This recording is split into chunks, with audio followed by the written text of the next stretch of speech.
নমস্কার বন্ধুরা, ইয়ামি ফুডে আপনাদের স্বাগতম।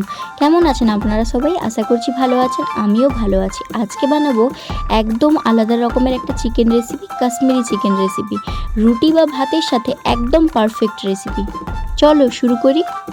এর জন্য প্রথমে একটা ভাজা মশলা রেডি করে নেব। এর জন্য কড়াতে দিয়ে দেব গোটা জিরেটাকে খুব ভালোভাবে ভেজে নিতে হবে। খুব ভালোভাবে লো ফ্লেমে ভেজে নিয়ে গুঁড়িয়ে নেব। ঠান্ডা হয়ে গেলে জিরেটা একটু তখন গুঁড়িয়ে রেডি করে সাইডে রেখে দেব মশলাটাকে। দেখো আমার হয়ে গেছে, জিরেটাকে গুঁড়ো করে রেখে দিলাম। এরপর কড়াতে তেল গরম করে নেব।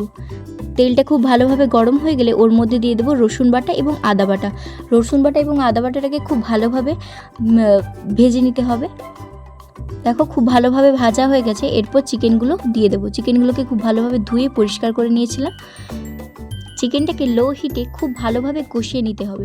বেশ অনেকক্ষণ ধরে কষাতে হবে। আপনারা চাইলে ঢাকা দিয়ে দিয়েও কষিয়ে নিতে পারেন।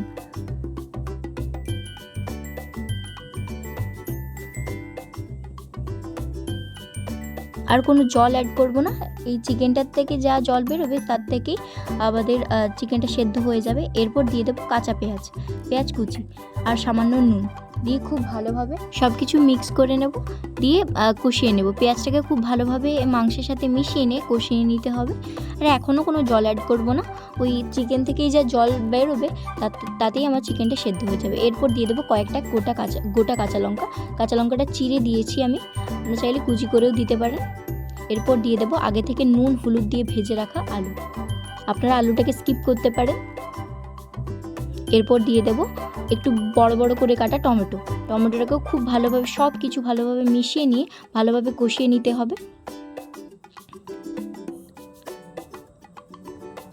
আর এই সময়ও গ্যাসের ফ্লেমটা লো থেকে মিডিয়ামের মধ্যে রাখতে হবে। বেশ অনেকক্ষণ ধরে কষিয়ে নিতে হবে। এরপর দিয়ে দেবো এর মধ্যে জিরে গুঁড়ো, লঙ্কা গুঁড়ো, এরপর দিয়ে দেবো সামান্য হলুদ গুঁড়ো, দিয়ে আবারও সব কিছু ভালোভাবে মিক্স করে নিতে হবে। আর অনবরত নেড়ে যেতে হবে, না হলে লেগে যেতে পারে। আর এরপর দিয়ে দেবো যে ভাজা মশলাটা গুঁড়ো করে রেখেছিলাম সেইটা। আর আমি সামান্য ধনে গুঁড়ো অ্যাড করেছিলাম এখানে, যেটা আমি দেখাতে ভুলে গেছি। আর এরপর দিয়ে দেবো সামান্য গরম মশলা গুঁড়ো। গরম মশলাটা আমি ঘরে রেডি করেছি, আপনারা চাইলে দোকানে দিতেও পারেন। চিকেনটা আমাদের একদম তৈরি হয়ে গেছে। এরপর নামিয়ে নেব। ধন্যবাদ বন্ধুরা। ভিডিওটি ভালো লাগলে একটি লাইক করবেন, কমেন্ট করবেন, শেয়ার করবেন এবং সাবস্ক্রাইব করতে ভুলবেন না। এবং আপনাদের যদি কোনো পছন্দের রেসিপি থাকে আমাকে জানাতে ভুলবেন না, আমি বানানোর চেষ্টা করব। দেখা হচ্ছে পরের ভিডিওতে।